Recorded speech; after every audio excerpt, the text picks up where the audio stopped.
Hi යාළුවනේ කොහොමද ඉතින් අද මම අපේ ඕවිටට යනවා මොකද අද අපේ බණ්ඩක කපන දවස මායි තාත්තා දැන් ඕවිටට යනවා යන් අපි බලමු කොහොමද කියලා මගේ ඕවිට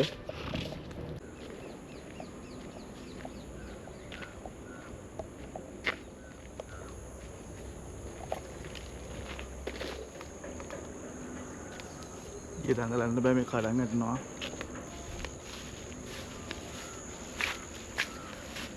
මේ තමයි කුඹුර අර ඕවිට දැන් හවස ඊට බැස යන වෙලාව අපි ගොඩක් වෙලාවට දවසටත් කපනවා උදේටත් කපනවා. ඉතින් අද අපි හවසට කපනවා මොකද ඊයේත් අපි හවස කපපු හින්දා. ඒකට අහලා බලන්න ඕන. ඉතින් මේ බණ්ඩක කපන්නයි යන්නේ.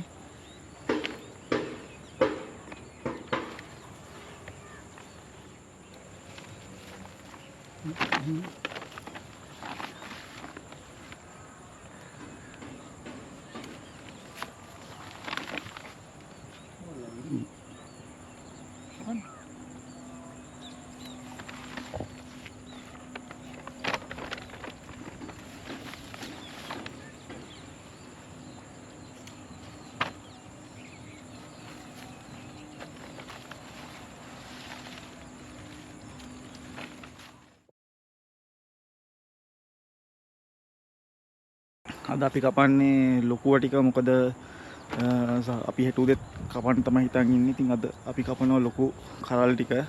අපි මේ අපේ ගලේව මෝරනවා. එහා පැත්තේ තියෙන අපේ කුඹුර. ඉතින් මේ කුඹුර වැපුරුවාට පස්සේ නියර තමයි මේ ටික හිටවන්නේ. අපේ මෑත් තියෙනවා. තියෙන මෑ. ඒ අපේ මෑ වගාව. ඉතින් ගොයන් කපලා ඉවර වෙනකොට බණ්ඩක් ටිකත් ඉවරයි.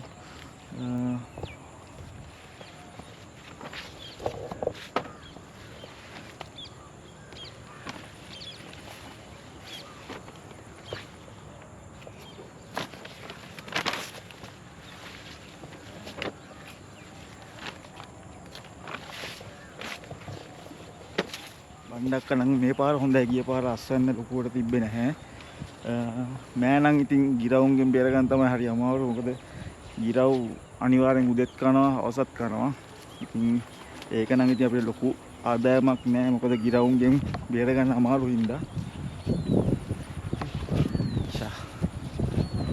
මාර නිදහස් හරිම මේ වෙලාව කියන්නේ මාරම ගති. කුලඟත් වැඩි. අවුවත් නෑ එච්චර. මාරු යාළුවනේ මේ තින්නේ මෑ වගාව. මේ තින්නේ මෑ ගස් ටික. ඒක පණු ලඩක් හැදිලා මොකද මේ සුදු පාට ඉරි ගිහලා තින්නේ අර පණු జాතියක් හැදෙනවා පොළ වලට.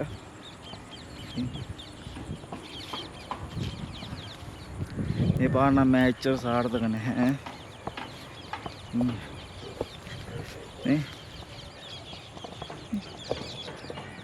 මේ මෑ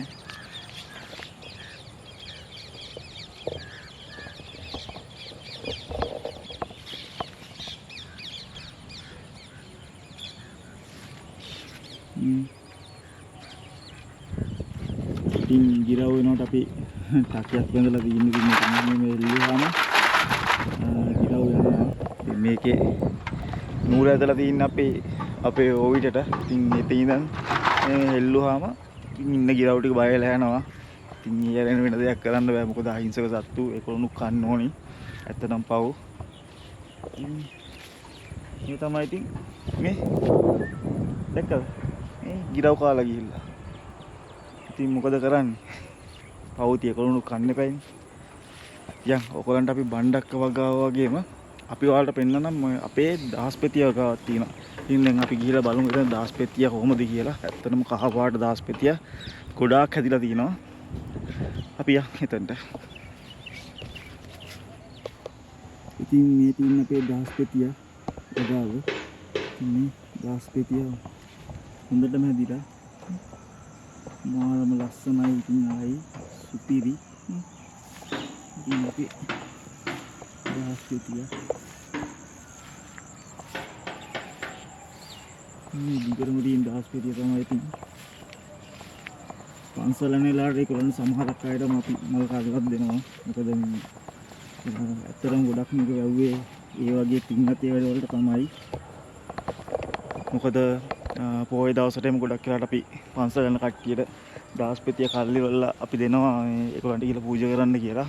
අපි දාස්පෙතිය අර යන්නේ පන්සල් යනකොට අපෙන්ම කඩාගෙන තමයි. දාස්පෙතිය ගා කියන්නේ ඉතින් සයිස් සුපිරි වගාවක්. මේකත් දැන් හොඳ ආදායම් ලබන්න පුළුවන් වගාවක්. මොකද මේ දැන් දාස්පෙතියත් වවන්න පටන් ගන්න තියෙන මේක නෙමෙයි. අර සම්පූර්ණයෙන්ම මේ මලේ පෙති ගොඩකින් පිටලා තියෙන්නේ. ඒ දාස්පෙතියක තමයි දැන් වවන්න පටන් ගෙන තියෙන්නේ. මගෙත් අදහසක් තියෙනවා ඉතින් ඒ වගේ දාස්පෙතිය වවන්න. බලමු try එකක් දීලා නේ. බෑ ටිකමක් නැහැනේ. යන් අපි ඔයිට පැත්තට යනවා දැන්.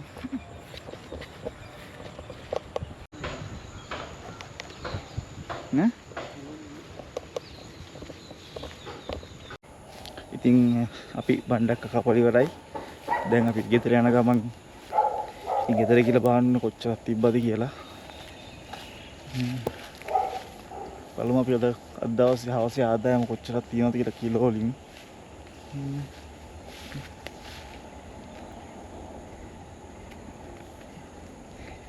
දෙන්නේට යන්න බෑ ලීය දිරලා තින්නේ. දැන් මේක ලීය මාරු කරන්න ඕනේ. මාත් මේ බය යන්නේ මොකද දන්න පොඩි හරි මේ මහත් පොඩි හරි ගැස්සුනොත් මහත් එක්කම කඩන් වැටෙනවා. මාත් වෙන බරයි. යා ගෙදර ගිහලා බලමු බණ්ඩක්ක කොච්චරක් තිබ්බද කියලා.